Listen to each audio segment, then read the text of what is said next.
Yo guys, welcome back to our YouTube channel. In this video we are gonna see, what if Naruto became a Grey Warden in Ferelden and got Harem in Dragon Age. Huge shout out to EroSlackerMicha for this story. If you want more awesome fanfiction like this, don't forget to hit that subscribe button. So without wasting any time, let's get into the video. 19-year-old Naruto Uzumaki looked over Konoha from his place on the Hokage monument, his usual seat upon the fourth Hokage's head. The sun was rising on the horizon and Naruto knew that today was going to be the day. He used the leaf teleport and reappeared outside his apartment. I have a good feeling about today, he said as he entered and dressed in new clothes, something he picked up while out of the village. A pair of black cargo pants with numerous pockets. He'd sewn storage seals in them as well as several seals that would make his pants hard to damage. I hated tough missions where I ended up naked, he thought as he slipped on a black mesh shirt and the brand new leather jacket. He tied his headband around his waist and grabbed his goggles and placed them around his neck as a collar. His hair he pulled into a ponytail and then grabbed the fingerless gloves with metal plates on the back knuckles. He then put on the steel-toe combat boots and grinned at his image. He slipped on his kunai and shuriken pouches, then his scroll case. I look damn good, he said.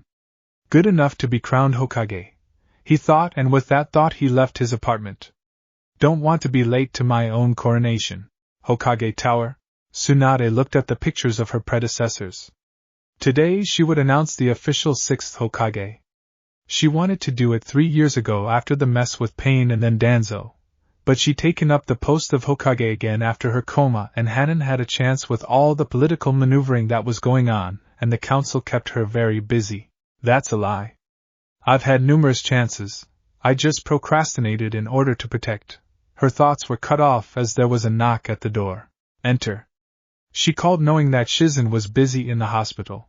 A man with tanned, weathered skin, a black beard and hair entered. She blinked at him. He was foreign, he wore armor and carried a sword and a dagger across his back. Duncan? She asked in disbelief. Tsunade. He greeted her. You look as beautiful as ever, he said, taking her hand in his gauntlet-covered one, and gave it a gentlemanly kiss. And you've gotten more charming, she said, her honey-brown eyes studying him. Has it been so long, she thought. You've gotten old on me, Duncan, she said, seeing some silver in his hair. It was his eyes that showed he found it amusing. Some of us approach age with dignity, he told her. Tsunade laughed. Not me.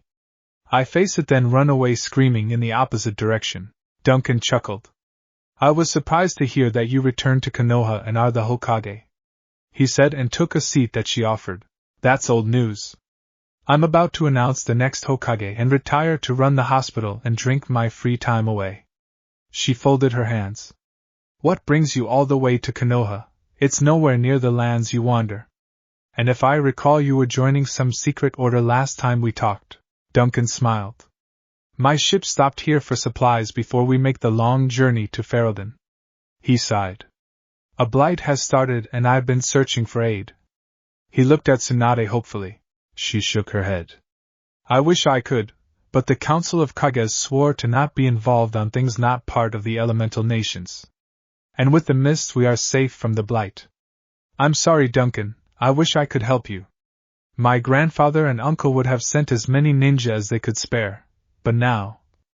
She sighed. Stupid politics, I'm not getting out of this too soon. Duncan shrugged. I'm sorry for bothering you. It was a vain hope, and I do understand. The elemental countries keep their own affairs. Then he had a wry grin. Of course a couple of ninja would have been nice. Before Tsunade could speak further, the door opened without any warning. Morning, Bachan, she sighed. While in truth she didn't mind the nickname he gave her, she wished that he would be formal in the office. Naruto, she said, and he realized she wasn't alone due to the tone of her voice. Sorry about that, Hokage-sama, he said, standing before her desk and giving her a slight bow. I thought you'd be alone, he explained. Tsunade sighed. She looked from Duncan towards the blonde who was her choice for Hokage. Naruto, I need to work on some things before I meet with the council. Could you show my old friend Duncan around Konoha? She looked at Duncan. You will stay for the ceremony, won't you? She asked him. I would be honored. The last time I witnessed the Hokage being named was your teacher, in fact. You knew the old man? Naruto asked, looking at Duncan, who laughed. I met him briefly last time I was here last. Tsunade raised an eyebrow. I'll speak with you later then. Duncan rose and made for the door. And Naruto? She began, and when the blonde looked at her she gave him a smile. Behave. Naruto laughed. When haven't I? Tsunade shook her head, not wanting to answer that. Go, you scamp. See you at noon, she said. Naruto met Duncan at the bottom of the stairs. Have you seen Konoha before? He asked the warrior. I have, but a lot has changed since I was last here, Duncan said as they began to walk. So, you a samurai? Naruto asked. Duncan shook his head. I'm a Grey Warden. What's that? Naruto asked as they walked slowly. Many of the shops were opening for the day. Some store owners nodded at Naruto. Their treatment of him had changed greatly since his battle with Pain 3 years ago. Duncan chuckled. An order dedicated to battling dark spawn, creatures twisted and evil. Duncan answered, trying to simplify it for someone who never saw them before. Creatures of pure evil that will stop at nothing than wiping out all life as we know it. Naruto took this in. Is Konoha in danger from these dark spawn? No. Something keeps them contained to the lands of Ferelden and its neighboring lands, Duncan answered. Naruto was quiet as they moved about. Last time I was here, this was a dango shop. Duncan gestured towards a stand that now sold scrolls. I remember that place. It burned down when I was little, Naruto said. Naruto showed him to the academy. Ah, yes. This is still the same, Duncan said. I remember when I was here with my mentor, Sarutobi was trying to discipline one of his students. If I recall, it was about peeping on Tsunade. Duncan gave a chuckle. I just can't remember his name. He rubbed his beard in thought. Ero-sanin? Naruto said, then said Jiraiya. And Duncan nodded. I wonder what happened to him and his friend. Naruto looked at the academy sadly. Sensei died and Orochimaru turned traitor and died a couple of years ago. Duncan sighed. I'm sorry to hear that. Both were great friends when I met them. Were their deaths, were they connected? Naruto shook his head and told Duncan how Jiraiya had died and gave a brief history of Orochimaru up until his death at Sasuke's hands. Duncan shakes his head. Such promise wasted, he muttered. Naruto shrugged. Orochimaru wanted power and immortality. Instead he found himself friendless and alone in the end. Wise words, Duncan says, and Naruto shrugs. Life lessons, he answers as they kept walking. Duncan looks up at the monument and studied the faces that had been added since his time here long ago. He recognizes Tsunade's and Hiruzen's. He looks at the face between them, then looks at his escort. My father. Naruto answers the unasked question.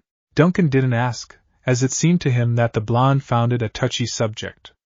They continued with Naruto showing him around from the merchant quarter to the renovated sections to what used to be the Uchiha district, but now housed many new families.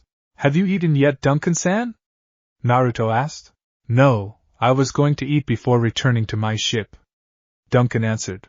Come on, I'll show you where you can get the greatest ramen in the elemental nations. Duncan smiled at that, and the young man led him back across the village to a humble-looking stand. Pushing aside the curtain, Naruto called out. I am Chan. Duncan entered and saw a young woman behind the counter.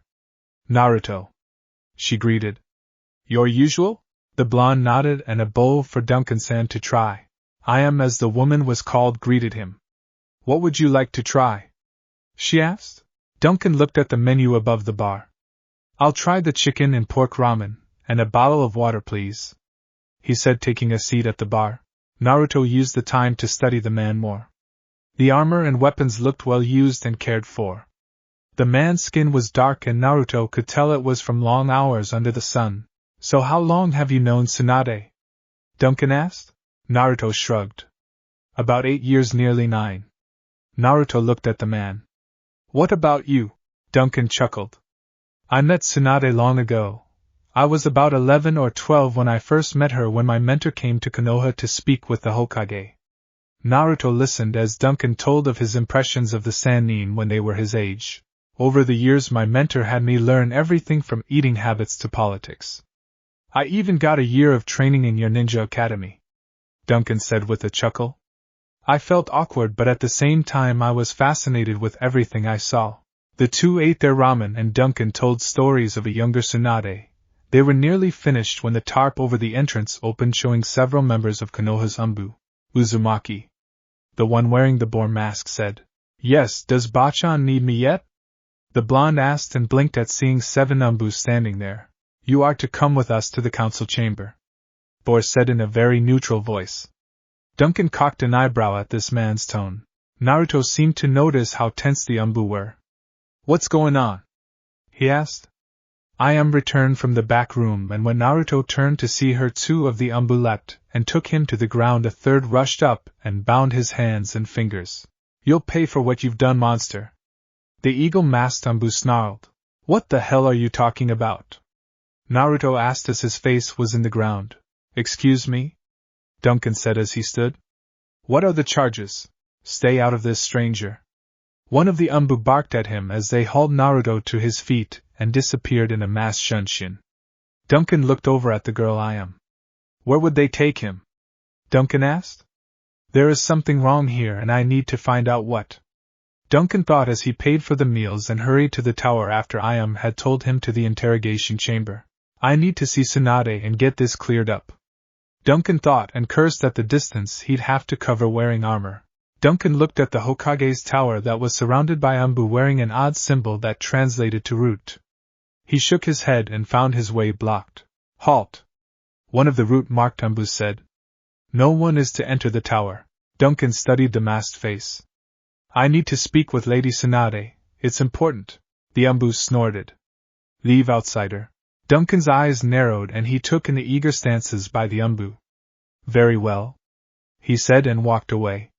When he got out of their sight, he pulled a charmed necklace out of his pouch and slipped it around his neck. Speaking the command word, he was covered by the one-time use spell and turned himself invisible. Time to see what is going on here. Using his years of training, he crept past the Umbu. His only close call was on the stairs, but he managed to balance himself on the rail and waited until the pair passed him by and he made to the top floor. He entered the hallway and crept along, recalling his misspent youth when his mentor had found him in the slums and taught him more than being a pickpocket.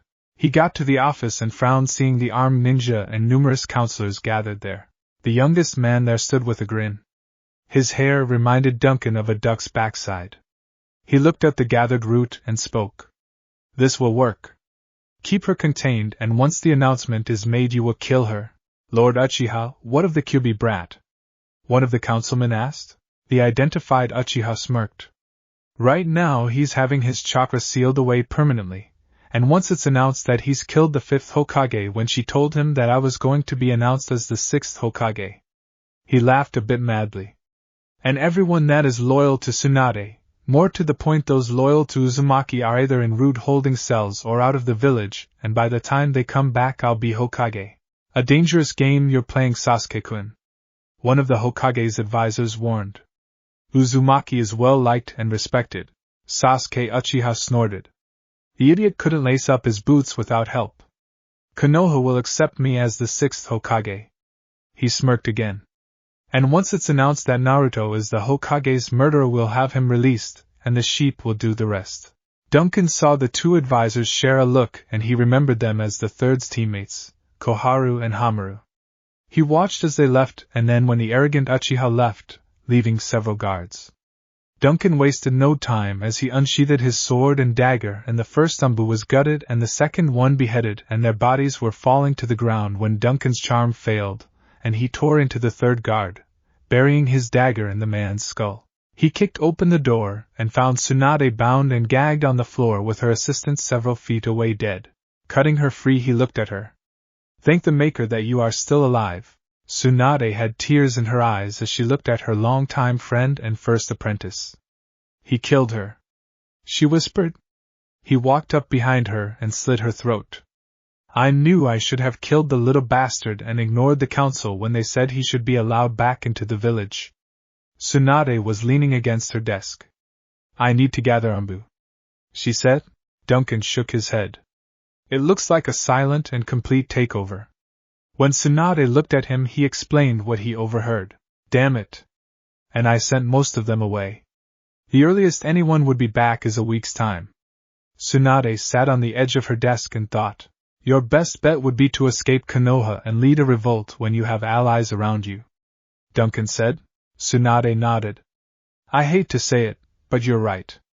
I only hope Naruto can, shit. Naruto, Tsunade said as she remembered Duncan's words. She grabbed her jacket. We need to rescue him. I know we aren't. She began, but Duncan held up a hand. Of course I'll help you. He loosened his blades and shifted his shoulder, wincing as it actually cracked. Tsunade grinned. Sucks getting old, doesn't it? Duncan gave her a look. Getting old? The two friends and warriors slipped out of the office, Tsunade delaying long enough to seal Shizen's body in a scroll to bury her later and to silently vow to rip the Uchiha's head off personally.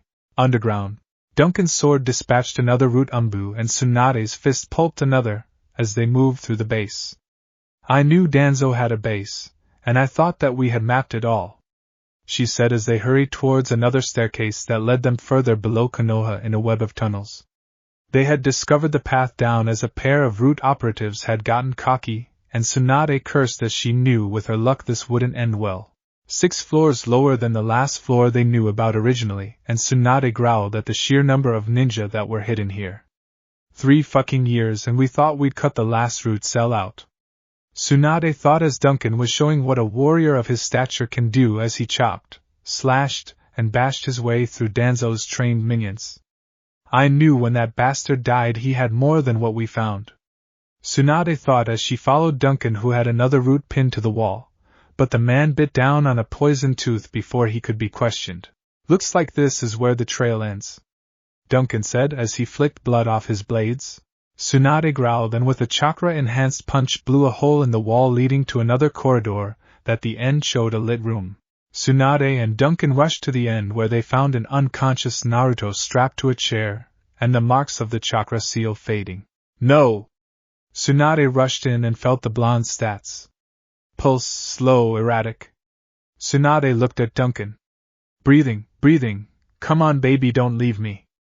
Tsunade cast several medical jutsu, several of them she invented herself. Duncan looked around, but it seemed that those that had done this had left. Tsunade was crying as she fought to heal the boy she saw as her own. Tsunade? She ignored Duncan's voice. They took away his chakra and...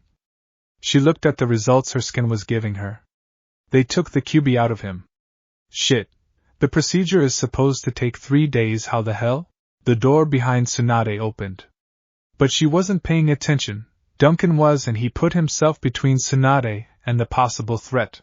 Put that away. Duncan recognized Koharu as she entered the room. Damn, we're too late, Koharu said as she entered with a pair of ninja. Lady Tsunade, the first said, and Duncan took a moment to study the newcomers. The first was a woman with black hair and red eyes. The other was a man with long broom-like silver hair, and his head protector was over his left eye. The man's eye widened seeing Naruto. We failed, he said, dropping to one knee and lowering his head. Not yet, Tsunade said as she grabbed a soldier pill and popped it in her mouth. Koharu grabbed her wrist. What are you doing? He's dead. Tsunade shook her head. I can use the same technique Chio did when she revived Gaara. Tsunade started to form seals when Koharu knocked her out. Duncan moved, but the village elder held up her hand. I remember you. Now listen. The jutsu that Tsunade was about to use would have cost her life. Duncan listened and lowered his sword. Koharu looked at Kurenai and Kakashi as she addressed them. You two will need to get Tsunade to Suna. Contact everyone you can. The Uchiha is going for a takeover, and without allies Tsunade can't come back. What about Naruto? Kakashi asked. Koharu looked at the boy. I have lived too long to see him die here, she said. She looked at Duncan. He won't be able to stay. Without chakra and without the Kyuubi, he's defenseless against his enemies. Duncan looked at the blonde boy before he spoke. I can take him with me. My ship returns beyond the veil tonight. Koharu closed her eyes and looked at Tsunade. It means he'll be safe, then so be it. Duncan thought about telling her about his concerns about the blight, but shook himself mentally. Koharu took Tsunade's place. Once I do this, you two are to get the Godame Hokage out of here and make sure the Grey Warden gets to his ship with Naruto. Kakashi nodded. He's going to be weak after this. You look after him, Koharu said, and Duncan gave his word. Koharu's aged fingers sped through the seals with grace and speed that showed she might be old, but she wasn't out of the game. She put her hands on Naruto, and there was a flash as her life energy sped into him. I've done all I can, Sarutobi. My debt to you is complete, old friend. You better put in a good word for me when I get there. Koharu thought as her life slowly faded from her. Her final sight was the rise and fall of Naruto's chest as darkness claimed her. Kakashi grabbed Naruto. I've got Lady Tsunade, Kurenai said as she hoisted the unconscious Hokage over her shoulder. Kakashi did the same with Naruto. Thank you, Elder. May Kami smile upon you for all you have done, seen and unseen, Kakashi said as he closed the dead woman's eyes, wishing he could do more for her. Duncan pulled an object and looked at the pair of jonin. Go. Once I throw this, the place will go up in flames. Kakashi nodded and Duncan was behind them as he tossed the firebomb and watched as the room began to burn. Koharu's body quickly engulfed, and Duncan thanked the mage he'd met who showed him how to make them. The trio with the two unconscious blondes made it out of the village, meeting no opposition as everyone was gathered at the base of the Hokage Tower to watch the crowning of the new Hokage. Duncan found his horse where he left it, and after getting into the saddle he looked at the pair of ninja. This is where we part ways. Kakashi didn't like surrendering Naruto to the man. He's helpless. They not only sealed his chakra away, but they took the Kyuubi out of him. It would be suicide for him to stay, Kakashi, Kurenai said, and Duncan could see how much it hurt her to say it. Naruto needs to be away from this while the Hokage fights to reclaim Konoha. Duncan listened to the pair argue back and forth. I take Naruto with me. Tsunade knows where and how to get a hold of me when she wants him. The two ninjas shared a look. Our priority is Lady Tsunade, Kakashi said with pain in his voice. He looked at Duncan. Your word that you'll keep Naruto safe until Lady Tsunade can send for him. Duncan nodded. He'd make sure that the whisker-marked blonde was as safe as possible with the blight in Ferelden. Tsunade knew, but these two didn't, and Duncan was desperate for any kind of aid. Kakashi helped get Naruto in the saddle before Duncan. I wish you success. Tell Tsunade.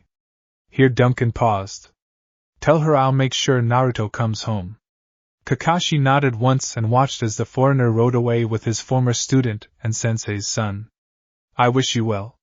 Come back soon, the silver-haired jonin thought, and then took the burden of carrying the Hokage.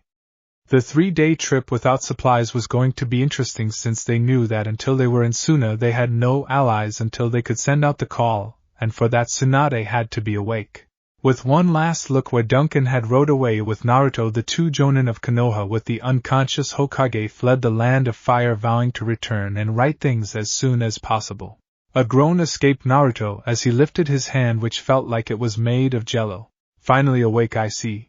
Naruto opened his eyes and then closed them before he groaned at the bright light as it stabbed into his brain, reminding him of the time he went drinking for Shikamaru's bachelor party.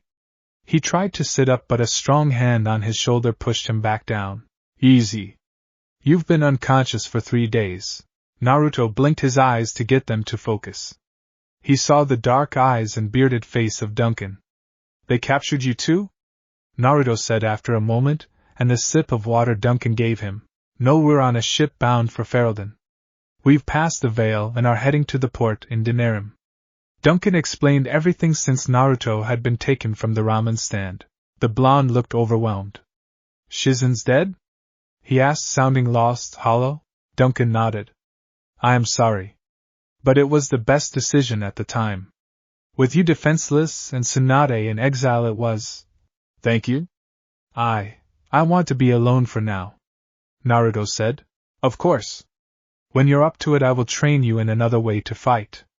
I'll be up on deck for now. Naruto said nothing else as he lay in the bed. After the door closed, a tear slipped from his eye.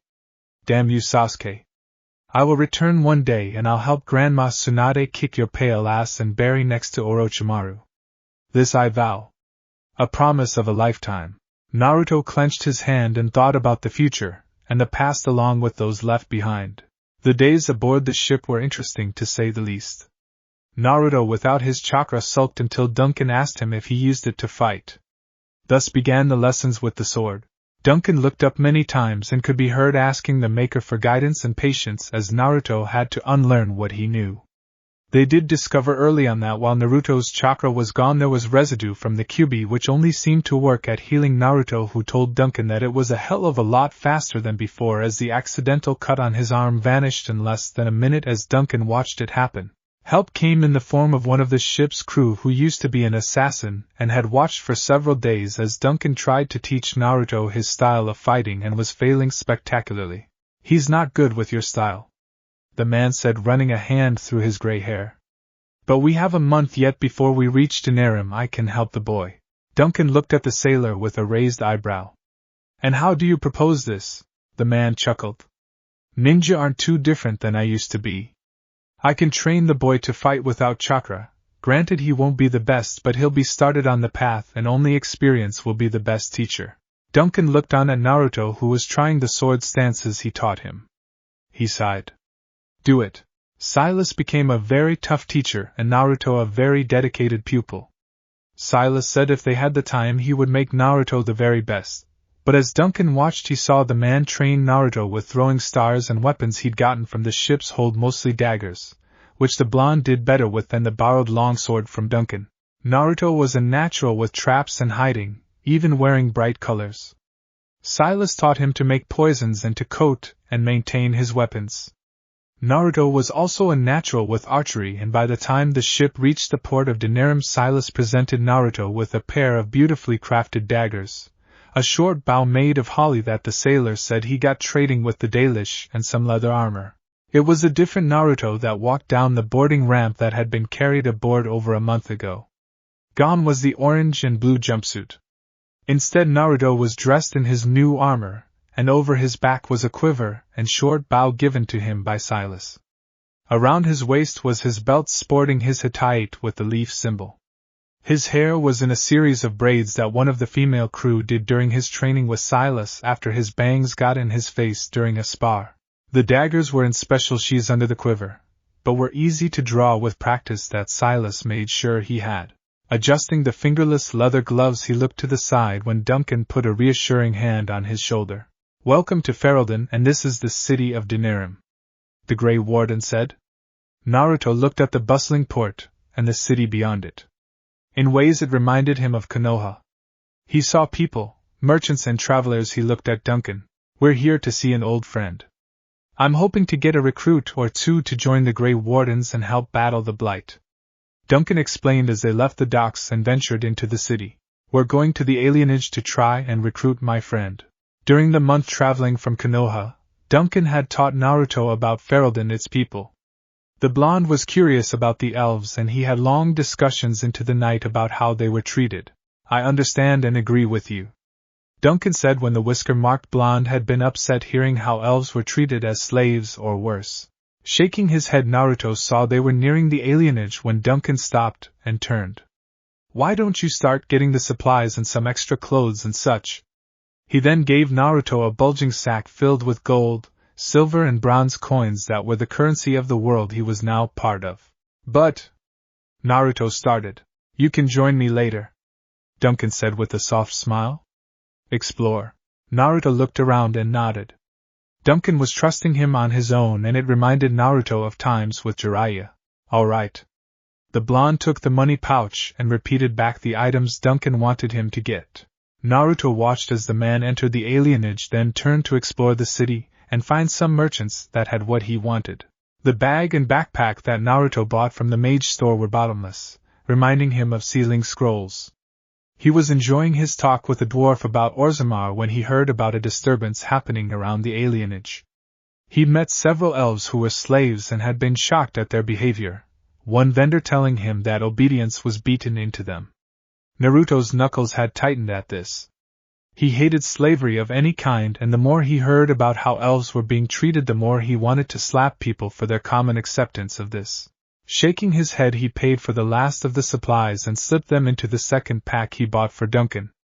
He hurried back towards the alienage to find the massive gate closed and guards standing around. "Halt!" One of them barked, and Naruto came within distance. "No one is allowed into the alienage at this time. I need to get in there." "My friend is in there." Naruto tried, but the guards laughed. "You have a friend in the alienage? What's her name?" The men laughed, and Naruto narrowed his eyes. He walked away before he followed his first impulse and attacked them. Must not kill idiots, Duncan would be disappointed. "It's Konoha all over again, except this time it's elves instead of me." He rounded the corner nearby and pulled out a pair of climbing claws that Silas had given him. After looking around, he began the climb, and it didn't take him long. It was times like this when Naruto missed having chakra and realized how for granted he took to being able to climb without gear. He reached the top of the wall and leapt over to a roof, happy that he was in the alienage. He leapt across to another roof and grunted as he nearly missed, catching his balance at the second. "I really miss having chakra," Naruto muttered. On the ship it had been an annoyance, but now on dry land Naruto in the short time had truly realized how much he relied on chakra for. From something like climbing to enhancing his leaps. He was glad he still had the healing ability left over. He wasn't sure how long it would last, but it helped during his lessons with Silas. Leaping from rooftop to rooftop, he soon found everyone gathered in the square, and they didn't look happy. He spotted Duncan and landed next to him in nearly a silent crouch. "What's going on?" he asked, and watched as while Duncan didn't jump, however several nearby elves did. Some looked at him angrily while others looked scared. "How did you get in with the gate closed?" Duncan asked. "Climbed the wall." "Now what happened?" "It seems that the Jarl's son has taken several of the women, including the 2 brides, as his bedmates." Duncan explained what had gone on and how one of the brides had tried to play peacemaker only to be knocked out in the end. "We must rescue them," Naruto said as he started to turn away. "We cannot," Duncan said. "And already the grooms have gone ahead to try and get the women back," Duncan said, putting a hand on Naruto's shoulder to stop him. "We can't get involved in this as much as we might want to. I've done what I can for them already." "What do you mean?" Naruto asked. "He armed them," another voice said. "Valendrian." "This is Naruto," Duncan said. "Hello?" the blonde said, nodding to the elf. "But can't we do more?" he asked. "We'd be going in blindly, and it could cause more harm than good. It's best we wait. If we've heard nothing by sunrise, then we'll see what we can do," Duncan said. "If you'll excuse me, I need to calm down my people," Valendrian said before hurrying over to the group that were getting agitated and louder with their words. "Your friend?" Naruto asked. "Yes. And before you ask, he's declined joining us," Duncan said with a sigh. "You're not having much luck in recruiting, are you?" Naruto said with a soft grin as he leaned against the tree in the alienage square. Duncan shrugged. "Being a Grey Warden is a life of sacrifice and—" Naruto waved it off. "Save the spiel.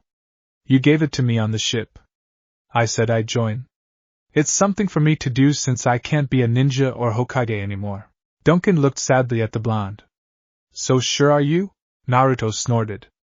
"To be leader of a ninja village you have to be able to have over 1,000 jutsu, which I can no longer do." Naruto looked away. "And it's obvious to all that I don't have the brains Kami gave me to look after myself. A village would burn in a month," Naruto said with a wry grin and tried to downplay his obvious pain at leaving all he knew behind. "Silas taught you things that could," Duncan began. Naruto shook his head.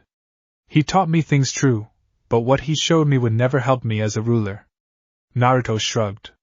"Besides, Darkspawn really sound like a good avenue to vend on." Duncan watched as Naruto went about the alienage, trying to help where he could and letting the angry words of the elves wash over him. Some time later Duncan, who was with Valendrian by the far gate, looked on. "Only if there were more men like you and your young companion," the elf elder said, "the world would be a better place for certain." Duncan agreed. "I've known him but a short time, But his heart, even with all that has happened to him, it is amazing he's so kind-hearted. Duncan watched as Naruto was trying to help some of the elves. The children were fascinated by him, but some of the more jaded adults pulled them away. Duncan saw the pain in the former ninja's eyes and was about to approach him when the gate opened and the missing elves returned. Duncan saw that most of the elf women were shaking. That one is made of sterner stuff, he noted as he recalled the bride that had tried to get him to leave after the Jarl's son had made his first scene. He noted her wedding dress was covered in blood and the sword in her hand had seen some major use. Duncan saw her cousin wasn't much better, and it was then that Duncan realized that the other groom was missing. They look like they'd been through hell, Naruto said, and Duncan clenched his hand to keep himself from showing any other surprise. His stealth is impressive, the Grey Warden thought as he looked at the whisker-marked blonde.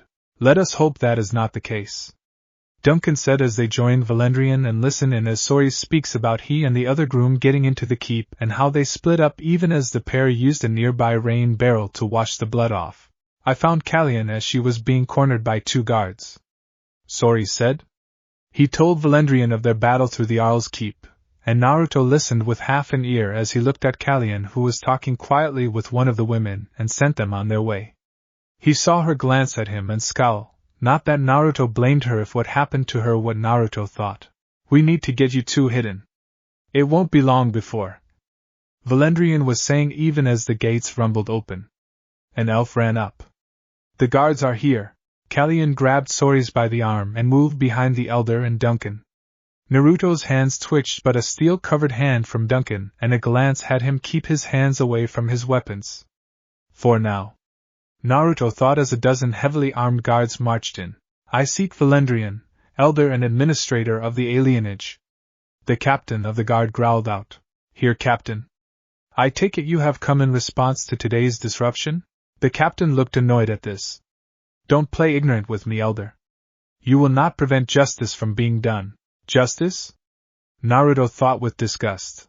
The Jarl's son lies dead in a river of blood that runs through the entire palace.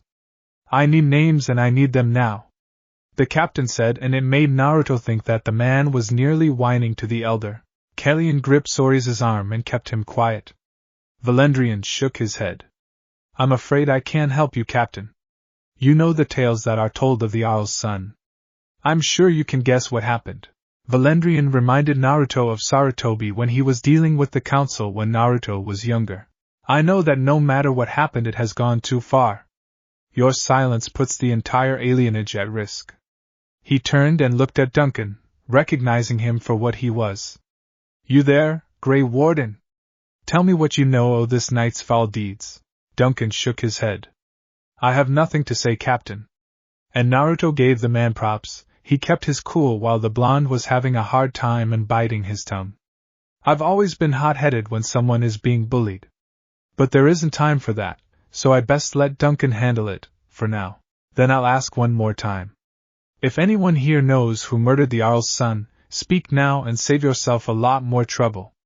The captain of the guard said, and Naruto could see Callen with a death grip on Sori's arm to keep him in place. The captain shook his head. Very well. You leave me little choice.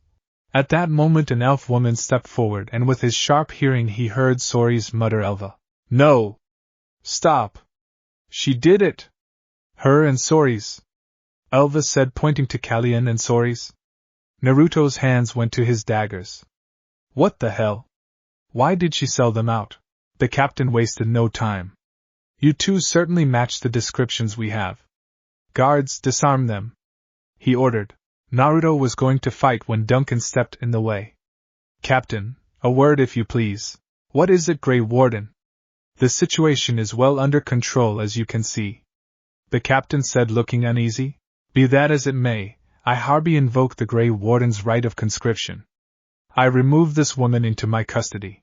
Callen blinked and then looked from Duncan to Sori's. What?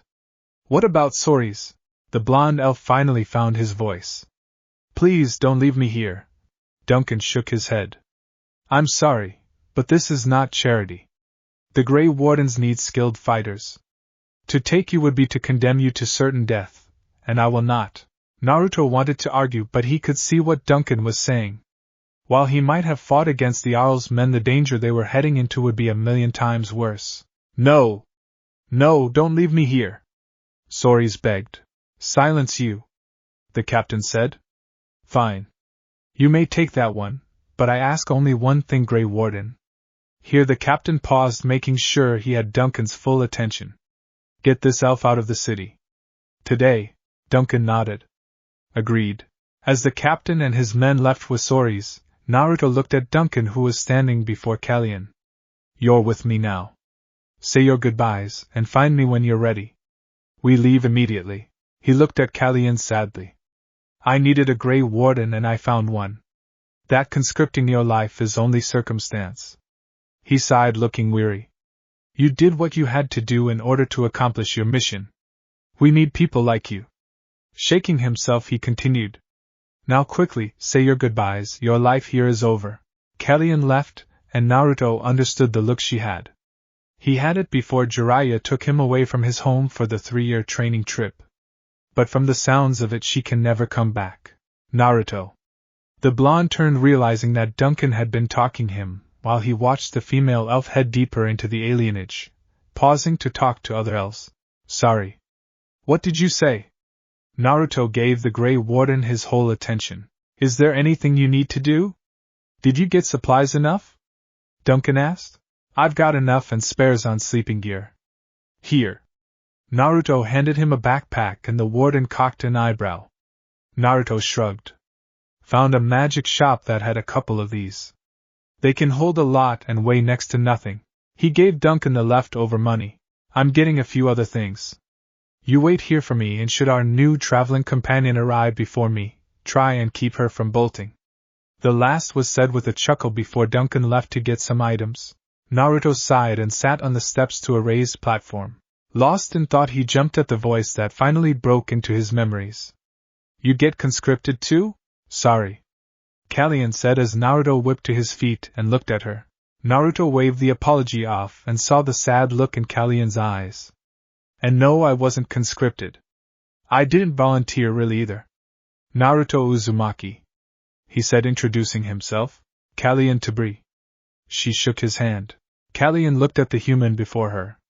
He radiated a chaotic calm different than the warden Duncan. He said he's not conscripted, but he didn't volunteer. She thought, then shook her head. None of my business. I'm sorry we couldn't save your friend. Naruto said, and Callen looked at him expecting a trick but saw only honesty. Sorry's, and he's my cousin, she said after a moment. And I understand what the warden was saying. We're going into battle, and as much as I love him, Soris isn't a fighter. He nearly hit me a couple of times with the borrowed crossbow. She gave a soft chuckle. I'm sure my father and Valendrian will get him out. I hope they succeed. She looked away. I'm sorry to hear about your groom as well. Naruto started, but Callen shook her head. Nalero's was an arranged marriage. I just met him before the ceremony. Naruto saw her run a hand down her ruined gown. Truthfully, I wasn't eager to get married. Naruto saw the lie. He saw the chain around her neck along with the wedding ring, but kept his mouth shut. Where the hell is the warden? Callen asked. Duncan said he had to get a few more supplies before we left. Naruto said. He saw over her shoulder a very battered backpack that had obviously seen better days. Also over her back was a pair of daggers along with a short bow and a quiver full of arrows. He noticed the long sword and cocked his head to the side. Callen saw his look. I need to return it to Duncan, she said. They lapsed into silence and Naruto studied her once more. Her skin was pale, reminding him of Hinata. Her almond-shaped emerald-green eyes sparkled with emotions he could only guess since he only just met her. Her hair reminded him of his mother's and the blood redness it had. He'd seen her dunk her head in a rain barrel to get the blood off, or attempted to. She's going to need a bath to get fully clean, the blonde thought. Callen was using the quiet to order her thoughts and to study her new companion. His hair color wasn't something she'd ever seen before. It's so bright. Like the sun had kissed the top of his head, she thought. His blue eyes were brighter than those she'd seen in Denerim as well. The strange marks on his face made her think of whiskers. Good, you're both here. The pair turned to see Duncan approaching with a large sack over his shoulder. Are you ready? He asked Callen, who looked back at the alienage once with an air of longing and nodded. The three exited the gate and hurried through the city. Duncan's long stride forcing the pair to jog to keep up. We're going to be on foot, Duncan said as they exited the city. We'll make camp in a bit. I want to be away from the city in case anyone tries to follow, he explained. Naruto nodded and slowed his pace to keep Callen in front of him. I hope Duncan has something for her to wear. That dress isn't designed for traveling, he thought. He noticed she had on a pair of good boots that looked like they had been made just for her. He kept watch at their backs, pausing every so often to make sure they weren't followed. When he caught up to them, he met Duncan's look. No one's following, and I doubt that they'd find any trail we made in the dark, he told the older man. Duncan nodded as he had the fire going. I'm trusting you to teach Callen how to make camp forage. It'll take us about a week to get to Ostagar if we keep a fast pace. Naruto nodded. Callen, could you join us for a moment, please? Duncan said as the red-haired elf woman got up from where she was using a tree. Naruto could tell she wasn't used to the pace they set, and he had a feeling once she relaxed enough she would be asleep. Naruto is going to teach you how to make camp and some wilderness survival you'll likely need. Duncan started, and she only nodded her head. I got you some gear to wear and personal items, Duncan said as he passed her the sack. Opening it, she pulled out some leather armor along with a pair of leather gloves. She also found some clean clothes, a whetstone for sharpening her blades. She found soap in there as well. At her look, Duncan chuckled. Dried blood itches, he said as an explanation. There is a stream nearby. Why don't you go and wash up and put on some clean clothes while Naruto and I prepare the meal? Standing, she started to walk in the direction where she heard running water. Pausing, she looked over her shoulder. Thank you, Warden. And then she was gone. Naruto prepared the bedrolls while Duncan made a stew. What do you think? The Grey Warden asked suddenly. Naruto paused before answering. I think she'll do fine once she's used to all the walking. Duncan motioned for him to continue. Sigh, she won't break if that's what you're asking. From the bit I talked with her, I can tell she's made of sterner stuff than some of the kunoichi I know. Duncan nodded and looked at the sword she returned. Another one who doesn't prefer the longer blade. Naruto gave a snort. It's too damn big. Not all of us have your height and strength. Duncan nodded at this. I do need to see what she can do, he started. Naruto nodded in understanding. Tomorrow. She looks ready to sleep on her feet right now. Duncan chuckled. That she does, my friend, that she does. Callen wept tears as she scrubbed herself raw. Hanging from a low branch was her mother's and then hers wedding dress, drying in the night air as it dripped dry. Her life had taken a twist, and for all her talk she never thought it would lead her here. Mom, I could really use your advice right now. The elf thought of all the things her mother had taught her had never prepared her for something like this. Woodland.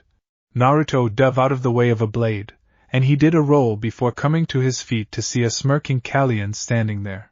Well, I think you should stick with your bow, the blonde said. You leave yourself wide open with your daggers, he said. Callen didn't look happy at his review and looked at Duncan, who nodded. Don't feel bad, I know a couple of Grey Wardens who were the same way. They were masters of any kind of blade you put in their hands, but arming them with a bow or crossbow of any kind and they'd shoot themselves in the foot, or even an ally. Duncan chuckled as he checked the gear he had packed while ordering the pair to spar. His attention was drawn towards the sky when a messenger hawk dove towards him. Duncan's brow furrowed seeing the message attached to its leg. While Naruto was helping Callen with her blade, showing her the proper grips and attacks in slow motion, Duncan read the message and frowned. As if sensing his mood change, the elf and the former ninja stopped what they were doing. What's wrong? Naruto asked. I'm afraid our journey to Ostagar has been delayed. I need to be in Hyver to speak with the Earl. And then we have a long journey, as we are to stop at the Tower of the Magi to see if we can get any more mages for the coming battle. Naruto shrugged. I don't mind traveling. It gives us time to learn about Ferelden and make sure Calli-chan doesn't slit my throat on accident. The last he said while avoiding a semi-playful swipe from said elf. Duncan chuckled. We'll be traveling quickly and I'm afraid you'll have to push yourself, he said to Callen, who nodded. Don't worry, I'll help her, Naruto said. Well, with that said, we should be going. We have a long journey and time is not our ally. If Duncan only knew how things were going to play out. While he and his companions were traveling, events were happening around Ferelden that would give way to several allies. Not far from them, a young Dalish elf was entering some ruins with his childhood friend. However, the daughter of Kousland was dreaming of battles her older brother was going to see as she watched the troops being prepared to head to Ostagar, while her Mibari war hound terrified the kitchen staff. In the Tower of Magi, a newly minted mage discovered her longtime friend was a blood mage, and unaware of how that would change several events in Ferelden alone.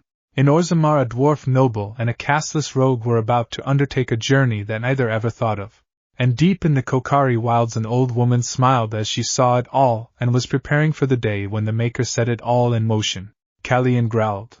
You need to do better. The dark spawn aren't going to stand in one place and wait for you to shoot. Naruto taunted her as he retrieved her arrows and jogged back to her and Duncan. The pace that the older warrior had set had the elf wondering if he was really mortal, as he barely seemed winded. She took aim at Naruto, and the shield he was using for her target again, and cursed as the blonde barely seemed winded either. It's not my fault I've been in an alienage all my life, she thought, and let fly and gave a grin as the arrow hit the wooden shield and actually knocked Naruto off his feet. Excellent shot. Duncan congratulated her. Here, put this poultice on your fingers, he said, handing her a small container. It was only then that Callen noticed that her fingers were bleeding. How? She asked. Your hands, while tough from all the work you did in the alienage, weren't used to constant abuse. You've put them through the last couple of days. You should wear the gloves I got you. This got a growl from the elf as she washed the blood away and began to apply the ointment. Duncan watched the young city elf and he knew it was cruel to keep her moving like this, but the signs and portents waited for no one. Naruto stuffed her arrows back into the quiver and moved to help her wrap her fingers. Callen jerked away at the contact and tensed. Sorry, she muttered when Naruto gently took her hands and began to bandage them. I'm not bigoted like a lot of the elves in the alienage, it's just that the last human that tried to touch me. Here she trailed off. It's okay. I truly understand, Naruto said as he wrapped her fingers, and Callen figured he must have had a lot of practice. Naruto was quiet for a moment, as if deciding something, then making a decision he spoke. I was born in lands far from these shores. For the longest time I knew nothing about myself, why the villagers I lived with hated me. Here Naruto sighed. I was 4 years old when I was kicked out of the orphanage, not that I got very good care there. I slept away from the other children in the damp cellar with a tattered blanket and straw for a bed. Food I was lucky if I got to eat at all, and was used as slave labor by the woman who ran the orphanage. Callen was shocked, and Duncan closed his eyes, knowing that even now the blonde was understating things if what he saw in Konoha was any indication. For the next 2 years I lived on the streets stealing food and clothes. I made a home in one of the training grounds that nobody used. Naruto finished with her left hand and started on her right. Then one day I was caught picking the pocket of someone important, someone who became precious to me. Naruto smiled fondly for a moment. I picked the pocket of the village leader, the Hokage. I thought for certain I was dead when his bodyguards, the Umbu, caught me. Callen was unfamiliar with the terms, but she wanted to hear this more. What happened? She asked. Here Naruto laughed. He took one look at me and said, Naruto, do you know how long I've been looking for you? And ordered his guards to release me. He crouched in front of me and put his hands on my shoulder. Naruto shook his head. The old man pulled me into a hug, the first hug I can ever remember. I asked him why he was crying, and he told me he wasn't sad, he was happy I was okay. Naruto paused, wrapping her fingers. He asked me why I ran away from the orphanage, and then he got pissed beyond belief when I told him they kicked me out, but it was okay because by living on the streets I at least ate twice a day instead of once a week if I was lucky. Callen listened as Naruto told her how the Hokage got him a place to live his life in the village and his time at the academy. It wasn't until I failed the final test for the 3rd time that I learned why I was hated. I was tricked by the academy instructor Mizuki into stealing the village's forbidden scroll filled with powerful techniques. I was told if I stole the scroll and learned any of the techniques there I would pass and become a genin. Naruto snorted. I was such an idiot. Naruto told her of Iruka and his arrival, the revelation by Mizuki and his defeating the traitorous teacher and becoming a genin of Konoha. Duncan clapped his hands. You can continue this later. Break time is over and we really need to be going. Callen realized that during Naruto's tale he had wrapped her hands, and she was amazed as she flexed her fingers. They'll be stiff tonight, Naruto said as they followed Duncan and the pace he set. We'll have to soak them in some ointment Grandma Tsunade showed me how to make and rewrap them after, Naruto said, keeping his pace with Callen. Look at it this way, it gets easier, Callen snorted. Great recruitment slogan. We toughen your hands and feet, and all you get to eat is jerky and dry fruit. Naruto shrugged. Trail rations aren't bad. One of my friends can burn water when she tried to cook. Duncan shook his head as he kept an ear open on the two behind him and another on his surroundings. His mind was split. On one hand he was thinking about the pair behind him and blaming himself for once more bringing the young into this. The other part of his mind was on the road ahead. The army, the Darkspawn Horde, the Blight, the Archdemon, and of course the upcoming battle for Ostagar, and why no one was rallying like they should be. Listening to Naruto tell Callen about his first mission outside the village, Duncan hoped that this wouldn't turn out the same way. However, Kousland looked back at the only home she'd known her whole life. Unashamed tears flew down her cheeks as the Grey Warden and his companions led her through the sewer. Where to now? The blonde who identified himself as Naruto asked. We'll need to stick to the woods, I fear we're in unfriendly territory right now, Duncan said. Yeah, but where to next? Naruto pressed on. Duncan sighed. I am going to visit the Dalish, alone while you continue to head west. I'll catch up to you at Lake Callen where we'll go to the Tower of Magi, Duncan said, adjusting his pack. Naruto nodded as he recalled the map he'd studied, and Duncan continued speaking. You will wait for me at Lake Callen, Naruto. No going further ahead than that. The whisker-marked blonde gave a chuckle as he had been thinking of pushing ahead to the tower and seeing what mages were fully capable to do. He'd been interested since hearing stories and wondered if magic was anything like chakra. Callen, who was standing with him, shook her head, while Alyssa looked lost. Keep low, Duncan said as they exited the sewers. Alyssa looked back as they did, and against the backdrop of night the fires of her home could be seen. Come on, more later, Callen said, dragging the human with her as they followed Naruto and Duncan through the dark woods, the burning Kousland home, their backdrop telling its own story. On the road, it had been a day since Duncan had left them, and Kousland found her traveling companions odd to say the least. At her side trotted her Mabari warhound. What do you think, Rox? The dog had managed to escape after being separated from Alyssa during her search for her father. The fact the elf had nearly shot the dog when he exploded out of the brush was better left unsaid. A bark was her answer. Yeah, but the warden trusts them, and father. She closed her eyes, knowing that she would never be called pup by him, a nickname he gave her when she was little and would roughhouse with her older brother. Oh maker, how am I to tell Fergus? Rox gave a soft whine and leaned his head against her leg. Who is Fergus? Alyssa jumped a foot in the air and spun around to see the whisker-marked blonde. Don't do that, she yelled. Sorry, I thought you knew I was here. Again, who is Fergus? Naruto asked as he sat on a fallen tree near her. He's my older brother, Alyssa said as she patted Rox's head. His wife and son were killed back there, as well as our parents and my sister. Where was he? Naruto asked. He left earlier in the day with the troops our father was sending to Ostagar to help the king, Alyssa said. Now I have to tell him of Arlhau's betrayal and being the last survivor.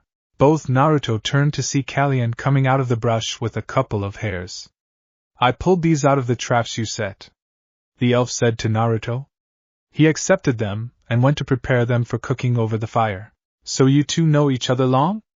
Alyssa asked, trying to change the subject. No, Callen said. Met Callen a few days more than you, Naruto said as he skinned the hares. Rox was edging closer as Naruto put the hares on a spit over the fire. Don't even think of it. The blonde warned Himabari, who was trying to get as close as possible without moving. He gave Naruto a look. That doesn't work on me. A friend of mine had a dog companion and Akamaru was a master at the pathetic look, Naruto said as he had a kunai and was slicing up the fourth hair into strips. Elissa watched as the blonde moved about the camp with a practiced ease, and he managed to keep an eye on Rox, who was like a statue watching the rabbits cook over the fire. You have a strange accent, are you Orlesian? Elissa asked finally. Naruto chuckled as he went back to the roasting hares. Never heard of it. Elissa cocked her head. How can you not hear of Or? He's from overseas, Callen said, deciding to end the game. The blonde had dragged her into the game, and it would have gone on for some time if Duncan hadn't taken pity on her and explained Naruto's homeland to her. Meanwhile, Naruto had sported a grin and Duncan chuckled, explaining he had a crash course on Ferelden history on the journey over, and he wasn't as ignorant as he was pretending to be. Callen smiled as she recalled the arrow-dodging session she had put the blonde through, and it annoyed her at how dexterous he was in avoiding her shots and laughing at her while doing it. A long way from home to join the Wardens, Elissa said as she watched the blonde work. She knew some survival skills. Her father had made sure her and her sister could handle their own along with Fergus. Looks like I'd better brush up, I'm not in Hiver anymore, she thought sadly. Didn't really have much choice. My village, as well for lack of better term, is in a civil war between the advisory council and our village leader. Duncan rescued me after I was tortured near death. Grandma Tsunade sent me with him to get me out of the thick of it. I think she messed up. Ferelden, Elissa began, but Naruto waved her off. Despite the blight and other dangers, it's better for me here. You could say I'm a lightning rod, and it's better that I am out of sight so Grandma Tsunade can rally others to her cause of reclaiming the village. Elissa saw hurt in his eyes and was about to ask why it was better when Callen stood with her bow in hand. We're not alone. Naruto was up and his blades drawn while Elissa scrambled for hers. Hello in the camp. A voice called. Hello, show yourselves. Naruto called out. A pair of knights stepped further into sight. That's close enough, Naruto called out. Elissa had her sword out and gazed at the knights. You're from Redcliffe Castle? She said, recognizing the symbol on one of the knights' shields. Aye. We're bound for Denerim at the Arlessa's request. One of the knights spoke up. And what of ye? A second knight inquired. Lake Callen. We're meeting a friend there, Naruto said. Lake Callen? Near the tower? The first knight inquired. Naruto nodded. Our friend has business with the mages before we continue on our way. Be careful around those mages, friend. They are nothing but trouble. The second knight said with a hint of disdain that Naruto usually heard when the villagers had talked about him. I'll keep that in mind. Naruto mumbled. Can we share your fire for a bit while our horses water themselves by the creek? The first knight inquired. Of course, Elissa said, sheathing her sword. The three knights entered the camp. You elf, fetch. The second knight began to order but stopped the moment Naruto's blade was at his throat. So fast. The first knight whispered, none of them seeing Naruto move. You will keep a civil tongue in your mouth and not order my friend around as if she were your servant, the blonde said in a deadly voice, and his blue eyes had a storm-like aura about them. Of course. Sorry, sir, the knight said, barely breathing for fear of his throat being slit. Callen had tensed when the man started speaking to her, and she nearly released the arrow when Naruto had moved. He's so fast. Before, when he was training me, he was holding back. The third knight shook his head. I've told you before, Lance, to curb your tongue before someone removes it. He then looked at Naruto. I am Sir Reynard Guile. I ask for you to spare my subordinate. He's still learning, and I think his mother dropped him on his head as a babe. Naruto looked at the elder knight. Sir Guile, I'll leave him alive this time, but next time I'm taking his tongue should he speak to my friend like he did. Well, boy, Sir Guile said, crossing his arms. Don't you have something to say? The identified Lance mutters, and Guile reaches out and gives him a head smack. Do it properly and remember you represent the Jarl of Redcliffe. Your behavior reflects on him. I apologize. Lance bit out, and Naruto pulled his blade away. You can use the fire. he said and retreated to where he was next to Callen. Alyssa looked from the knights to her new companions, and wondered just what she had gotten herself into. Lake Callen had. You were rude to those knights. Alyssa said 2 days later as they were near the lake and Naruto had called a halt, spending his time working with Callen who had improved by leaps and bounds. They were rude to Callen. He said back. Sergal apologized. Because they were forced to. Naruto said as he blocked Callen's attacks. She'd gotten very good with the twin daggers and Naruto knew if she was stronger 2 swords would replace them. Alyssa had to agree to that. She had been appalled at their behavior after the apology. I guess my father was right. Elves are seen as a second-class citizen. Are you going to join in practice or would you like to take a nap? Alyssa looked at Naruto and realized she'd been sitting there while they'd been working. Grabbing her family sword and the family shield she soon found herself in a 3-way melee. Watch it! When one of the elves' daggers nearly connected with her face. Are you going to be telling that to the Darkspawn as well? Callen said as she performed a flip kick off Alyssa's shield knocking her back. With a growl she went for a powerful strike that Fergus had taught her but Alyssa found her sword blocked by Naruto's own blades. Don't attack in anger, you leave yourself wide open. She looked down and saw his other blade had slipped past her shield as he tapped her armor-covered chest. They practiced for a bit longer until Rox had enough and lunged, tackling Naruto and licking him, while the 2 women laughed. Yuck! Alright, that's enough. The blonde said and wondered how he ended up being the level-headed one and leader. It is nice to work again as a team. I thought I wouldn't see anything like this again after leaving Konoha. He thought pushing the Mabari off of him and standing. Oh no. Alyssa picked up his blades and he winced seeing them both cracked. Cheap crap.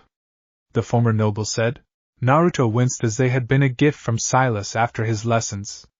I guess prolonged fighting wasn't good for them. He said taking them back. You can use mine, it should hold you until we can get you something else.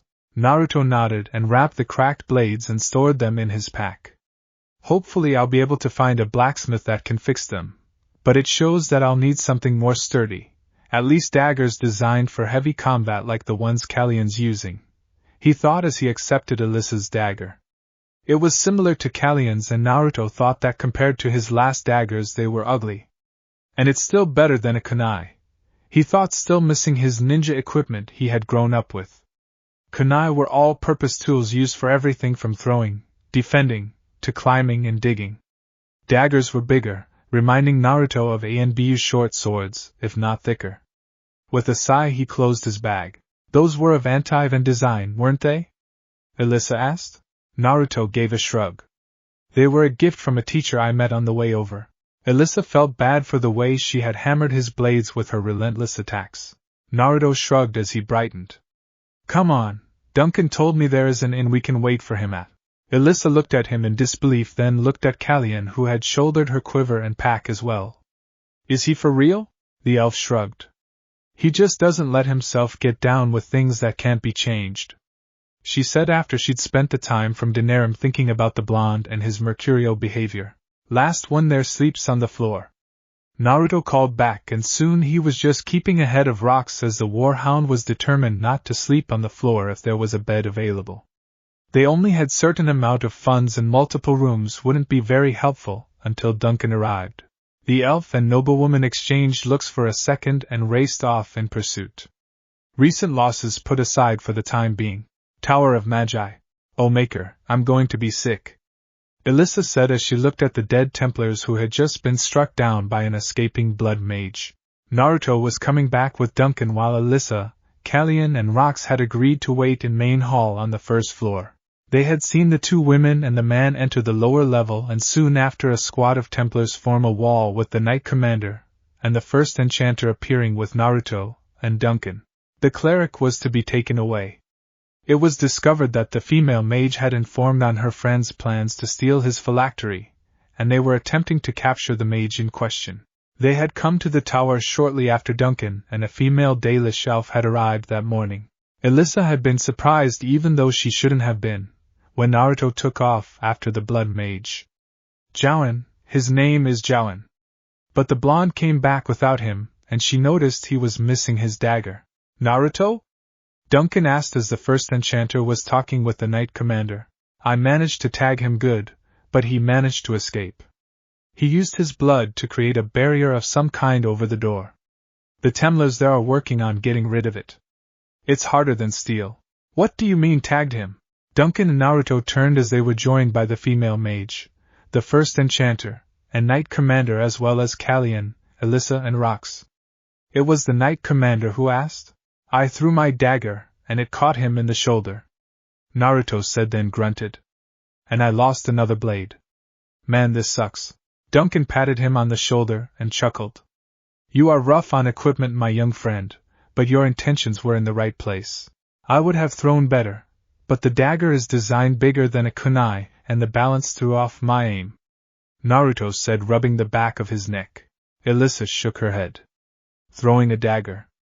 I've seen throwing knives by some of the merchants who used to try and get father to buy. The Kousland thought, and she recalled how she tried to throw a dagger once. They are not designed for it. For him to even hit the mage is something, especially with a moving target. She tuned back in as the Knight Commander raised his voice. She must be punished. The first enchanter shook his head. She did as I asked? I wanted to be certain of Jowen's intentions, and that's even worse. You should have told me. Gregor growled. Naruto had wandered away, letting Duncan deal with the mages and Templars. He saw the Dalish elf standing off to the side, her lavender eyes and silver hair shining in the torchlight of the tower. Hello there. I don't think we've been properly introduced. I'm Naruto Uzumaki. Elissa saw the look in the elf's eyes and wondered if she would even respond. The stories she'd heard of the Dalish were that they were rude at best and hostile to humans. Or as they call us, Shems or Shemlins. Elissa recalled some of the lessons from her youth. Lina Mahariel. The Dalish elf finally responded. Did you really throw your dagger? Naruto chuckled. Yeah. Not my brightest idea, but I'm used to smaller blades designed for throwing. Sadly, I didn't get to bring any with me from my homeland when Duncan rescued me. Elissa saw the elf woman nod. Then she slung her pack off her shoulders and a moment later pulled out a pair of Dalish daggers. They are Darmisu. Lida said. They are. What I mean is that I want them back in the same condition I loaned them to you. Naruto nodded as he looked at the curved blades. He noticed the sword on her back was larger than the blade he held but of similar design, and Lida noticed his inspection and guessed his question. This is a Dharmasan. She touched the hilt over her shoulder. Naruto could tell the blade meant something to her, but he could tell her recent grief was too raw to talk about with someone she just met. Thank you for the loan of the blades. I'll make sure to return them once I find something else. Naruto gave her a slight bow, then looked at Elissa. And I'm sorry about the loss of the dagger you lent me. I'll get you another one as soon as we get somewhere they sell them. Elissa waved it off. It was just a dagger. Don't worry about it. No. She cannot go. What an ass. Naruto said as he heard Knight Commander Gregor scream about the elf mage. They watched as Duncan put his hands on the elf's shoulders. You have no say in this. I invoke the right of conscription and take this mage into my care. Duncan said. Naruto noticed the first enchanter struggling not to smile. They watched as Gregor stormed off with his knights and the wannabe priestess in tow. You just have to make friends everywhere we go, Naruto said as he and the others joined Duncan again. You got your recruit after all, it seems. The first enchanter said to Duncan and then looked at the mage. And you, my dear girl. You have done so much, first as an apprentice and then not even a day as a fully accredited mage. What you did. Elf lifted her eyes from where she had been looking at the floor while the Knight Commander had raged. I didn't do it for the circle. I did it for you, first enchanter. You have been my mentor and like a father to me ever since I was little. Neria. First enchanter Irving said, affection in his voice. He looked at Duncan. You will look after her, won't you? Duncan smiled. If I don't, you can bet the others with me will. He said the last, looking at Naruto, who nodded. I will get my things then. The now identified Neria said. Naruto could see the sadness in her almond-shaped eyes and he knew how hard it was to leave all you knew behind. She took several steps then stopped. Oh, you best take this back to the repository. She extended a blackened staff towards the first enchanter. You keep it, dear one. I hope it helps you more than it did its last wielder. Neria clutched the staff to her, and then she lunged and hugged the first enchanter. I will miss you, she said, her eyes swimming with tears. And I you, child, Irving said as he hugged her. When she was released, she hurried off to gather her things. Naruto had studied her and noticed with Neria joining them there were now 3 elves in their little group. Her raven black hair had hung to her shoulders with a single braid dangling by her left ear. Her eyes were black and the tattoo on the right side of her face had gone down to her neck, and was hidden by her robes. If they went further, who could say? Shaking his head, he had noticed that Lina had tattoos as well on her face, neck and arms. Noticing his studying glance, she held up her right arm. I don't know if other elves outside of the Dalish use this method, but our tattoos tell our history. Naruto studied the pattern on her arm. It consisted of vines and he could make out symbols, but he didn't know what they meant. He saw the pattern go up her neck and there was a light set of tattoos on her face following her hairline over her forehead like a tiara down the other side. Lina could tell he wanted to ask, but he was keeping quiet, which she found odd as the few shems she'd met never could keep quiet. That didn't take her long. Naruto and the others turned at Duncan's voice to see Neria coming towards them with a pack and wearing a set of gold and green robes. Her new staff clutched in her hand. Irving, who had slipped away, returned as well and handed her a pouch and something wrapped in a bundle of cloth, most likely a book from the shape. Stick close to Duncan, Irving was saying. Then he looked at Duncan. Where will you go now? Up the Frostback Mountains to Orzammar. I need to inform King Endrin of the coming blight. Irving nodded. I am sorry we aren't able to help more. Between the Chantry and the Templars. Duncan waved a hand. I understand. I just hope it doesn't do more harm than good. I hope you have clear skies and open roads. I wish I could go with you, Irving said as he led them to the main door where they had been chipped open by Templars with axes and the debris was being cleared away. Safe journey, Irving said. Naruto, last to leave, saw Neria hesitate. She looked at him. I've never been outside the tower since I was left here as a baby, she said softly. Naruto put a hand on her shoulder. You'll be fine, he said, and looking back he saw Irving watching them until the doors closed with a loud thud. Deciding to keep Neria focused on something, he asked the first of his million questions about magic that he'd been holding in since he heard about magic. So you're a mage? He started. Where does magic come from? Neria had the wide-eyed look and stuttered to answer, making Naruto think of Hinata when they were younger. If she had white eyes, I'd swear she could be a mirror of Hinata. Well, minus the tattoo and pointy ears, and a bigger chest. Mentally he gave a giggle as they boarded the boat to take them across the lake where they would continue on to the dwarven kingdom of Orzammar. Callen kept looking over her shoulder to see Naruto, chatting with their newest companion.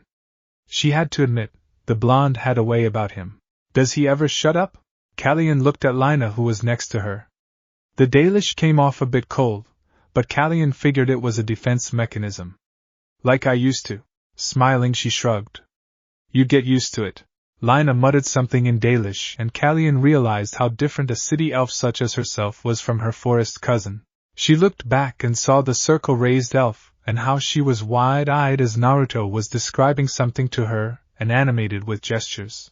It is endearing, she thought. Neria had stopped at the docks and was looking at the water. Hey, come on, Naruto said. We're leaving. Neria looked at the water, her eyes large.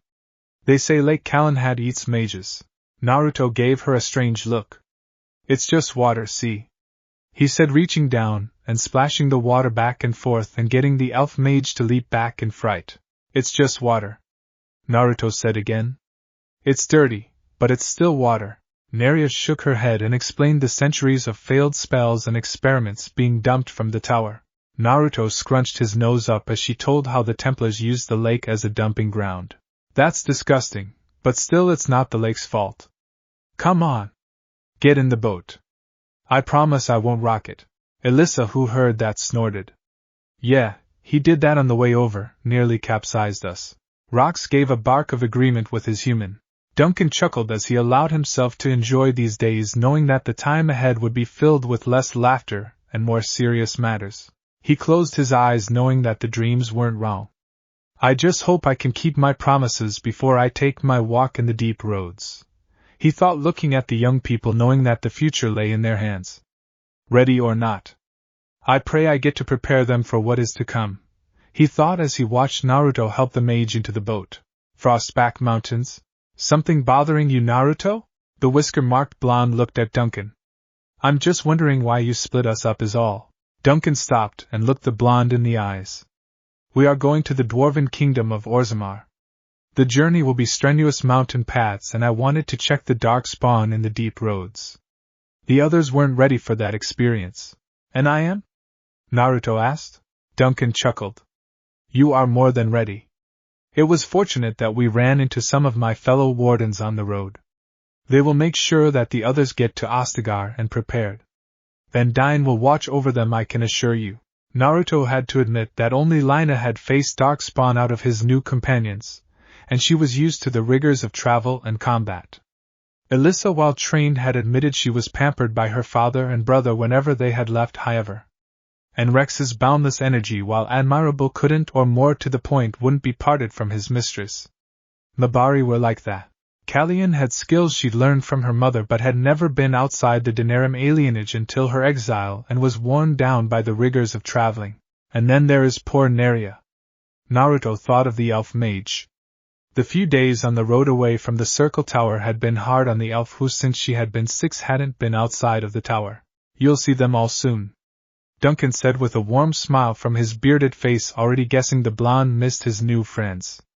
I do hope that I might bolster the warden ranks with some of the experienced dwarves who have faced the darkspawn in their Deep Roads campaigns, Duncan admitted.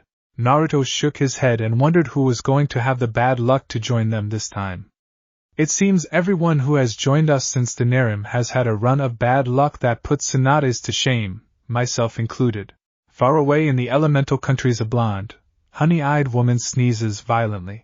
Naruto and Duncan reach the end of the road and after passing over a stone bridge enter a large cleared-out area with many stands. Stands Naruto notices are manned by many dwarves.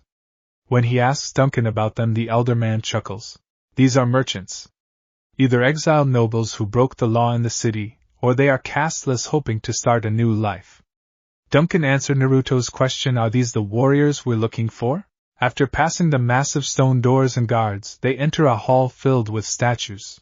These are the paragons, Duncan explains. Naruto studied them and saw several dwarves, young and old, men, women and children worshipping the images set in stone. It made him think of the Hokage monument back home. Passing through a second set of doors, Naruto kept with Duncan as they were met by a group of dwarves. Grey Wardens, welcome to Orzammar, the dwarf said. Duncan gave a slight formal bow. You are just in time for the birthday of King Endrin's second child and her presentation as a commander. Duncan nodded. King Endrin must be very proud of his second child getting such recognition. Her celebration is in a couple of days, but there are several provings taking place, and there will be one held in your honor as well, the dwarf said. Why is that? Naruto asked. Duncan gave a chuckle. The dwarves respect the Grey Wardens and understand our battles with the Darkspawn in ways that none of the surface races never will, or could. By holding a proving, they are honoring the Wardens by showing us their own skills. Naruto thought about it, and as he learned more about the provings he decided they were similar in ways to the Chunin exams, or at least the third exam, the tournament fights. Naruto followed Duncan and their dwarven escort as they were ushered into the arena. Naruto listened as dwarves talked about the competitors. He was off to the side when he saw a dwarf in battered leather armor and sporting a brand on his face, his red hair in braids and a short, dirty yet trimmed beard approach Duncan. Naruto felt his hand going to his borrowed blade as the dwarf's friend was watching the exchange. Naruto shook his head at how welcoming Duncan was, and the blonde knew that he had been that trusting up until he had basically been killed and exiled from Konoha. The dwarf and his friend left, heading into one of the side tunnels. What was that about? Naruto asked, smiling as Duncan turned to him. That was just a dwarf who had been dared by his friend to talk to me and ended up learning more than he had expected, Duncan said with a chuckle. Strike out while recruiting, I take it, Naruto said.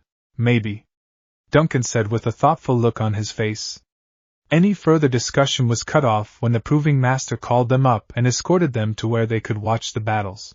Naruto had enjoyed the battles and had to admit that Everett, while wearing a lot of armor, was quite skilled. Or he thought so until the very drunk Everett staggered out of the waiting area. Once the fake was unmasked, Naruto recognized him as the dwarf who had spoken with Duncan before the thing had begun. He listened as those that had been cheering for him moments ago were now booing and calling for his head. Naruto heard Duncan protest and the proving master say the dwarf was casteless, and Naruto remembered Duncan's quick lesson on dwarven classes and customs. He could only watch as guards beat the casteless dwarf and haul him away. Duncan's restraining hand kept him from leaping down and putting a stop to this. I don't like it either, but it is their way. Naruto glared. It's not right. Just because of who his father was, he's marked for life. Duncan nodded and led him away. I will see what I can do for him. Naruto shook his head. Why do I feel we're about to gain another down on his luck, sucker? Duncan, despite the situation, chuckled. They were led to see the king at the palace. Naruto wasn't thrilled with being underground, and he kept his eyes on every dwarf, the outcome of the glory proving having left a bad taste in his mouth for dwarven culture. Naruto, along with Duncan, had met a female dwarf who begged Duncan to save her brother, who they learned was the dwarf that had won the proving. Please, I can't lose him. Rika had begged, and Duncan had allowed the young dwarf woman to lead him back to the merchant quarter, talking about how her brother Ferelden had done any job that had been shoved his way by the crime boss Berat. Ferelden did what he had to in order to protect me and provide for me and our mother. Naruto and Duncan left the jail when they learned that Ferelden wasn't there. Now what? Duncan stroked his beard. Look around. Me? Naruto asked. Duncan chuckled. You might not have your chakra, but your skills are there still. See what you can find out about this Berat, and see if you can find out about Ferelden. There is more to him than a simple thug in a criminal organization. You think he'd make a good warden, don't you? Duncan asked. Rika looked at them both. We'll find your brother, dear lady. But he won't be remaining in Orzammar if we do. Rika nodded in understanding. Ferelden always wanted to fight Darkspawn, but due to who our father was, he was never allowed.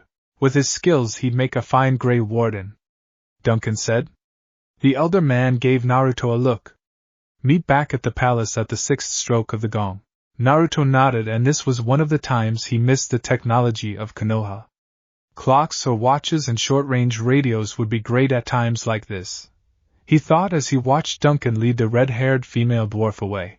Well, let's check with the dusters, as the dwarves call them, or castless, he muttered, heading off towards the ruined south. Naruto entered the room to find Duncan waiting for him. What happened to you? Duncan asked.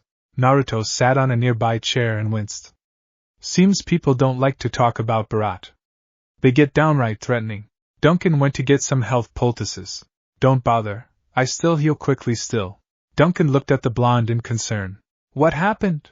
I was asking around about Berat and your missing potential recruit. Let me say, people here aren't very friendly. Naruto sighed. Well, I found a couple of castless willing to talk for some silver, and after they told me where I might find Berat, I was jumped by a couple of mercenaries who swore I'd never get near him. I learned that there are tunnels running beneath Orzammar that the crooks use, and felt it would be best if I got some help before taking on a whole criminal organization all by myself. Duncan nodded and went to put his armor on. Naruto put on a fresh shirt and slipped his armor over it. Duncan, he said, and when the older man looked at him, he asked, Are you sure you want this Ferelden character? Everything I've learned about him, well, he's not a nice person. He's a thief, a liar, and more than one dwarf told me he's quick with his knife. And he would do well as a warden. Remember, Naruto, whatever it takes. The wardens aren't made up of saints. We do the tasks no one else will or can do. Naruto nodded, grabbing the rest of his gear. Then we better hurry. I've found out a place we can enter the lair of Berat, but it looked like the city guard are stirred up something fierce. The pair left the palace, either seeing Rika following with concern in her eyes. They literally ran into Ferelden Braska coming out of the shop in the merchant quarters covered in blood and his friend looking the worse. Sadly, the city guard was there as well. They learned Ferelden had killed Berat when the crime boss had threatened his sister Rika, who had come forward but was stopped from hugging her brother by the fact he was covered in blood. The captain of the guard wanted to take Ferelden in right away and execute him for his earlier transgression of pretending to be Everett. Duncan had used the right of conscription, and Ferelden was to become a Grey Warden. Get this filth out of Orzammar, the captain said, leading his men away. Ferelden talked with his sister and his friend. Both convinced him it was for the best. We'll be staying a couple more days before we head into the deep roads, Duncan said. Lesk shook his friend's hand and wished him well before scurrying off to Dust Town and out of sight of the city guards who were looking at the Grey Wardens and their newest recruit. You'll have to be escorted by myself or Naruto while we're in Orzammar, Duncan was saying. Rika clutched her brother's arm and her eyes begged with him. That's fine, Warden, Ferelden said in a tired voice. And until we head to the deep roads we'll need your blades as well. Ferelden looked at the long sword and dagger he'd picked up and nodded. I need to get some more supplies, Naruto said. I'll meet you back at the palace. The pair of dwarves and the senior warden watched the blonde scamper off. It was days later when Naruto and Ferelden were with Duncan and another pair of wardens who had arrived earlier in the day were admitted to see the king. So we're here to watch some princess get announced as a commander? Naruto asked. Duncan nodded. It's more than that. It's King Endron's daughter's 18th birthday as well. It's her special day. Naruto wasn't sure what was going on. He'd explored the Diamond Quarter earlier as merchants were setting up booths. Ferelden had been with him when he'd bought a couple of new blades. What's wrong with the one you got? The dwarf rogue had asked. It belongs to a friend and I need to replace a dagger for another friend that I lost before we came here. Besides, having spare blades is never a bad thing. Ferelden had watched as Naruto bought 5 daggers. Why not a sword? Naruto shrugged. I'm more comfortable with smaller blades. You prefer daggers and that axe, the blonde said, gesturing to the dwarf's own weapons which he had given back to him once they were out of the palace and had to take back before they returned. And now they stood before the king as he was listening to arguing between several dwarven nobles. It wasn't long before a female dwarf in ceremonial armor entered with another dwarf. That is Sarada Edokan's second child of the king and soon to be the newest commander. The warden next to him whispered. Naruto remembered his name as Pasha and he favored the longbow. And the dwarf with her? Her second in command and bodyguard, Pasha said in the same low whisper. They watched as Sarada was stopped by a noble and after a bit of talking she broke away. Before she got to them she was stopped by a female noble and after an exchange of words Sarada didn't look happy. Lady Edokan, Duncan said, and Naruto followed his example, bowing to the female dwarf. Warden, I wasn't aware you were joining us on our expedition tomorrow, Sarada said after exchanging pleasantries. We'll be scouting different tunnels, but your father felt we could at least begin at the same point as a show of force, Duncan said smoothly. Well, good hunting to you and your fellow wardens, Sarada said. Ah, and here's my daughter. The king's voice cut into the conversations. The pair of nobles who had been presenting their argument to the king fell silent. The princess stepped before the throne and bowed. Are you done with entertaining the masses at the proving held in your honor? The king inquired with a chuckle. The princess gave a grin. Who better than I, father? None of those fools deserved my attention, and by defeating them I allowed them to see that they were not worthy of my attention. The king chuckled. So like your mother. Sarada bowed her head. Are you ready to accept your commission? The king asked. Naruto watched as the princess was presented to the gathered nobles, and when one spoke up asking her a question about the surface dwarves he watched as she argued with him, and next thing he knew they were heading to the proving grounds and watched as the princess destroyed the dwarf's son in an honor proving which was literally a death match. Now that's a girl who knows how to handle a blade, Ferelden said, standing next to Naruto as the princess rammed a dagger through her opponent's chest and then beheaded him with a backhanded swing of her sword. Naruto nudged him. A bit out of your reach. Ferelden nodded. Sides be gone soon, he said, not taking his eyes off the female dwarf who was cleaning her blades and bowing before her father, who patted the now grieving father's shoulder for his loss. The return to the palace was quick and the rest of the ceremony and following dinner went without issue or more bloodshed. Hey Ferelden? Naruto asked later that night. What? Before we head out tomorrow, do you want to see your sister or friend? Ferelden was quiet for a bit, and Naruto thought he had fallen asleep. No. It's best for Rika if I just go. And Lesk is probably in some hole hidin' until the guard calmed down. Sleep did not come easy, as both were nervous about the journey into the deep roads tomorrow. Deep roads? No, this isn't creepy at all, Naruto muttered as they took numerous twists and turns. Pasha and the other wardens were on guard and Naruto had been told to stick close by. The illumination from oil torches and even some of the lava streams gave the place a shadowed look that was very creepy. My first time out here, Ferelden said as he kept his shield ready. He had accepted it from one of the wardens who showed him some tricks. His axe was strapped to his back. Lesk and I used to talk about heading out here and showing the nobles of the warrior caste that a couple of Dust Town castless could do. Ferelden gave a chuckle. Personally, I prefer wide open spaces, Naruto said. Down here it's easy to get turned around. There is no sun, no stars. You surface dwellers. By the stone, how can you stand not having stone over your heads? I heard that you can fall up and never stop. Naruto smirked. Oh, nobody's told you? Told me what? Ferelden asked. Well, there's a special plant you need to chew on. It'll keep you grounded. Around them the other wardens smirked.